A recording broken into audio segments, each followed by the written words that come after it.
అంటే ఏంటంటే కింద లేదు పైన లేదు. ఆయన విశ్వరూపం చూపిస్తే ఆయన నడక ఎక్కడ ఉందో ఎవరికి తెలియదు, ఆయన పాద ఎక్కడ ఉందో తెలియదు. ఆయన పేరు ఏమో చెప్తున్నారు, అనాది. అనంత రూపం అంటే ఎన్నో అవతారాలు తీసుకున్నారు, ఎన్ని లక్ష అవతారాలు తీసుకున్నారు, ఎన్ని రూపం తీసుకున్నారు, దానికి లెక్క ఏమీ లేదు. అనంత రూపం. ఆద్యం అంటే ఆయనే మొట్టమొదటి ఆద్యం. సూర్యుడు కాదు, భూలోకం కాదు, మొత్తం ఈ అన్ని యుగాలు కాదు, మొట్టమొదటిగా స్టార్ట్ అయిన కృష్ణుడు కాబట్టి ఆద్యం. ఆద్యం అంటే మొట్టమొదటిగా స్టార్ట్ అయిన ఘాట్ ఉంది కదా, అది ఆద్యం. పురాణ పురుషం. ఈ అన్ని దేవుడి కన్నా పురాణ పురుషుడు ఎవరు? కృష్ణుడు.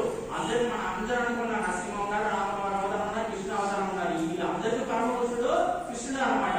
తర్వాత మళ్ళీ కృష్ణ అవతారం వచ్చింది. అది కాక ముందుగానే విభస్మానికి భగవద్గీత చెప్పినప్పుడే కృష్ణ అవతరిస్తారు అనమాట. పురాణ పురుషం. నవయప్పన అంశ. అప్పుడు ఈ పాటి వయసు అయిపోయి ఉండాలి కదా, ఎన్నో 4 యుగాల ముందుగా ఆయన కృష్ణుడు పుట్టారంట. అప్పుడు ఈ పాటి ముసలాడు అయిపోవాలి కాదంట, ముసలాడు కాదంట. నవయప్పన అంశ. రోజు రోజుగా ఆయన వయసు తగ్గిపోతాడ, రోజు రోజుగా ఆయనకి మెరుగు ఎక్కువ అయిపోతున్నారు. మనకు వయసు ఎక్కువ అయిపోతే మెరుగు తగ్గిపోతుంది, కానీ కృష్ణుడు రోజు రోజుకు మెరుగు పెరిగిపోతుంది. నవయప్పన అంశ. ఇప్పుడు ఆయన ఎప్పటిగానే ఉంటారంట. వేదోషు దుర్లభం అదుర్లభం ఆత్మతో.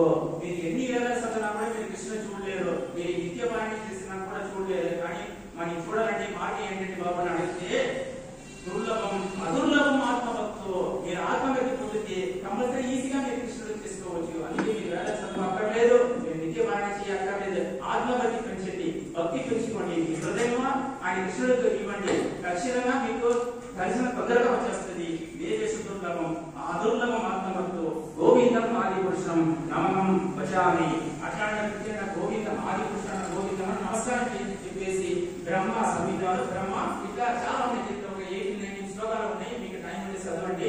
ఇలా ఒక్కొక్కటి శ్లోకం కూడా అర్థం తీసుకుని చదివితే మనం ఎందుకు అర్థం తీసుకుంటే ఆయన పట్ల అన్కండిషనల్ పెరుగుతుంది, ప్రేమ పెరుగుతుంది. తొందరగా మన నిత్యము ఆయన స్మరణ ఉంటాం, తొందరగా ఆయన గొప్ప విషయం ఈ శ్లోకం నుంచి మనం తెలుసుకున్నాం. హరే కృష్ణ.